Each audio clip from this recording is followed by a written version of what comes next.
Na rua de cima da minha casa, né, tem uma pracinha. E toda noite eu saía de casa, de noite mesmo, e sentava nessa praça. E chorava, angustiada mesmo, não tinha vontade de fazer mais nada da vida, assim. O desânimo pegou mesmo. E então eu ficava estudando um jeito de tirar minha vida. Eu ficava olhando para aquelas árvores e o desejo de morte nesse processo de depressão, ele é muito constante. Parece que só a morte vai resolver. Só a morte que é a solução. Uau. E aí você saía, não falava nada para sua mãe, e aí um dia sua mãe foi atrás de você, como é que foi isso? No dia mesmo que eu tomei a decisão, o dia que eu falei, não, hoje é o fim, eu vou acabar com a minha vida. Eu subi, já estava tudo planejado, deixei uma carta, e a minha mãe, assim, ela não ia atrás de mim, mas nesse dia ela foi. E, não sei, de repente, mãe é mãe, né, sentiu alguma coisa. E eu lembro que ela tinha perdido uma amiga e ela falou pra mim assim, é difícil perder uma amiga, mas deve ser tão dolorido perder uma filha. Eu lembro dela ter falado que ela não suportaria essa dor. E aí eu pensei, né, nossa, que injustiça da minha parte fazer isso com ela. Mas na verdade você pensava nela, porque pra você... Não, pra mim não tinha. Seria naquele momento seria como se você estivesse encontrando um remédio, né? Uma fuga mesmo. Eu estava pensando nela mesmo, eu desisti por ela, não por mim. E assim, que nem eu te falei, né? Teve o episódio que eu fui no psicólogo, na primeira consulta, que ele falou pra mim que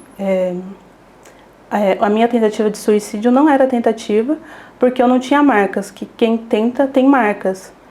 Só que eu falo que é tentativa porque eu tinha certeza do que eu ia fazer. Eu não tinha dúvida, não tinha medo. Eu ia fazer aquilo. Então, pra mim, é sim uma tentativa. E desse processo, da sua primeira tentativa de suicídio, até chegar no psicólogo, como que foi esse caminho? Então, pela minha mãe, eu falei, não, eu vou procurar uma ajuda, né? Mas aí você sentou, você abriu seu coração com ela mesmo? Sim, falei com ela, falei que eu precisava de ajuda.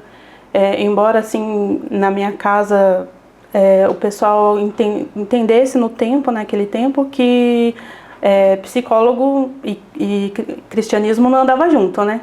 Então, era bem difícil para mim pedir uma ajuda para um psicólogo. Titulavam que, mas você tá ficando louca? Gente, isso é incrível, né? Nós ainda temos esse preconceito. Muitas pessoas acham que você procurar um psicólogo significa que você tá louco, né? Você tomar uma medicação.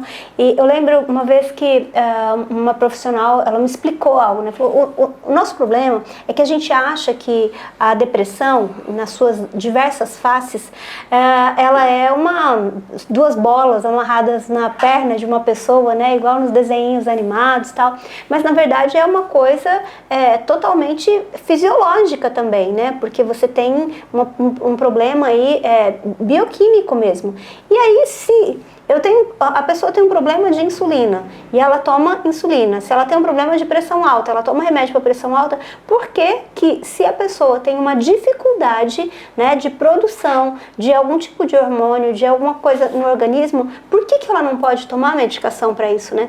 Então a gente vem dessa cultura de que se tiver problema de pressão alta, ok. Se tiver problema com diabetes, ok. Mas se for emocional, tá louco, né? Exatamente. Era desse jeito. E aí você chegou então no psicólogo e a primeira consulta ele falou pra você que não foi tentativa de suicídio, né? Precisava deixar marcas. E aí essa consulta, o que essa consulta gerou em você? Eu voltei pra casa querendo me matar de novo, né? Meu Deus do céu. O caminho inteiro. Eu falei, não, apareceu um caminhão, um ônibus, eu vou me jogar. Não tinha, né? E nesse dia ainda parecia feriado, porque sumiu tudo. Mas eu acredito que é o cuidado de Deus mesmo, né? Sim. Sem dúvida. E aí, mas aí sua mãe também, acho que ficou mais atenta, né? Sim, a minha mãe foi minha base. Família, né? É muito, você vê a importância, né, Jane? O que você falaria, por exemplo, para uma pessoa hoje que está passando por esse processo de depressão? Que só Deus é a resposta. Amém. Glória a Deus. Ele é exatamente do tamanho do vazio que a gente sente.